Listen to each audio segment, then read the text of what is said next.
Hey, today we are starting a little bit late on the devotion, but we are in Joshua chapter 5, going through verses 2 through 15 on page 73.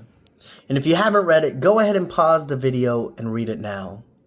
Here is a difficult passage to read through, but we can see that Joshua is circumcising the men of Israel at this point in time, the ones that were born in the wilderness who had not been circumcised yet, because they needed a reminder, a physical reminder of the covenant. And they were people set apart for the Lord, and their purposes were for God. In what ways are followers of Christ different from the surrounding culture, where we can see that we don't serve ourselves? We are also set apart for the things of the Lord, and we have a common identity in Christ. So how are you seeking difference in the surrounding culture that you're in? Are you trying to be like the world, or are you setting yourself apart, holy and acceptable for God? So do people look at you and say that you look like the world?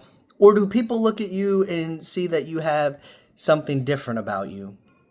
One of the ways that the Bible teaches us to be different is our behavior with one another.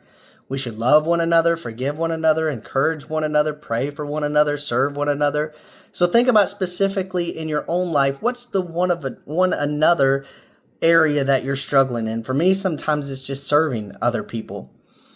What happened the day after Israel celebrated Passover? Well, they ate unleavened bread and roasted grain. God had been providing them manna. Do you trust God to provide for your needs, just like he did the nation of Israel? In verses 13 through 15, Joshua saw a man near Jericho. He reacted in a way of like, hey, who are you? Who do you come in the name of? And then he learned later it was the captain of the army of the Lord, and he had to remove his sandals because he was standing on holy ground.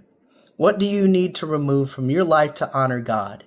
Do you need to remove a temptation, maybe something that's in the way, an obstacle?